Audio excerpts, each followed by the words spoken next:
কিছুক্ষণ আগে এক ভাই আমার কাছে এসে বলল যে আমি এক জায়গায় আমার ওয়াইফকে নিয়ে গেলাম মাথা ঝাড়ানোর জন্য, যেটা জন্ডিসের পালংয়ের বিষ নামানো হয়, মাথায় পানি দিয়ে ঝাড়ানো হয়।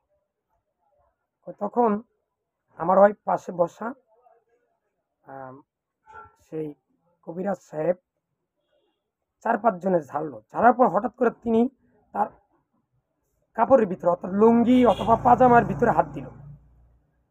আমি ফলো করতেছি যে আজকে সে কি করে। হঠাৎ করে সে হাত উঠানোর পর দেখলাম যে হলুদ কিছু একটা চ্যাপ্টার মতো বাইরে হলো। সেটাকে একটা ঘষা দিয়ে সে আবার ঝাড়তে থাকলো।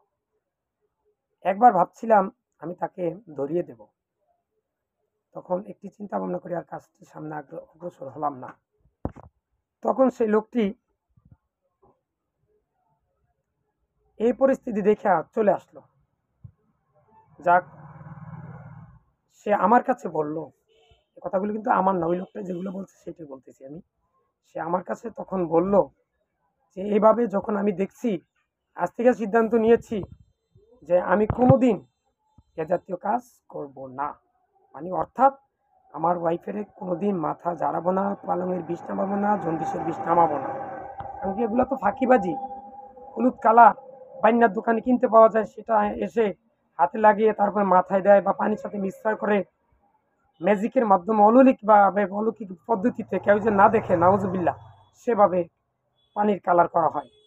যাক, আজকে এক লোক, ওই লোক জন্ডিসে বিষ এগুলা ঝাড়ায়, ওনাকে আমি জিজ্ঞাসা করলাম যে কি, এক লোক তো আইসা বললো এইভাবে এইভাবে বলে করছে, তারপরে সে মাথা ঝাড়ায় নাই, আইসা বলছে আপনি ঝাড়ান কিভাবে? সে বলল যে এগুলা বানিয়ার দোকানে পাওয়া যায়, এগুলো আনার পর এই হাত লাগাইয়া আম গাছের শাল, বিভিন্ন হলুদ কালার বাইনার দোকানে পাওয়া যায়, এই যে ট্যাবলেটের মতো চারটা, ওগুলোর সাথে অ্যাড করে এই কাজগুলো আমরা করি। নাউজুবিল্লাহ। তাই আমি বলবো কবিরাজ ভাইদের প্রতি আমার কোনো বিদ্বেষ নেই। তারা যদি কুফরি কালাম করেন সেটার জন্য কিয়ামতের দিন ধরা খাবেন। আর যদি সাদা কালারের হলুদ কালার করেন, এটা মনে হয় ঠিক হবে না, এটা ফাঁকিবাজি, প্রতারণা।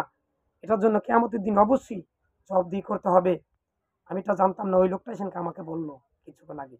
তাই আমরা সবাই সচেতন হই, ভুয়া কবিরাজের খপ্পর থেকে আমরা বাঁচি, টাকাগুলা সেখানে না দিই এবং নিজের সম্পদগুলা নষ্ট না করি। টাকা পয়সা থেকে টাকাগুলো নষ্ট করি না। পারলে বড় ডাক্তার দেখাবো, এমবিবিএস ডাক্তার দেখাবো, সেখানে তারা ট্রিটমেন্ট করবে, সেই ট্রিটমেন্ট অনুসারে আমরা ওষুধ খাবো ইনশাল্লাহ। আমার চ্যানেলটি সাবস্ক্রাইব করবেন, লাইক করবেন, শেয়ার করবেন, সকলের মাঝে প্রচার করে দেবেন। 5 ওয়াক্ত নামাজ পড়বেন, শিরক বেদাত মুক্ত থাকতে হবে। ফিলিস্তিনের জন্য দোয়া করবেন, ফিলিস্তিনের মানুষের জন্য টাকা পাঠাতে হবে। আসসালামু আলাইকুম।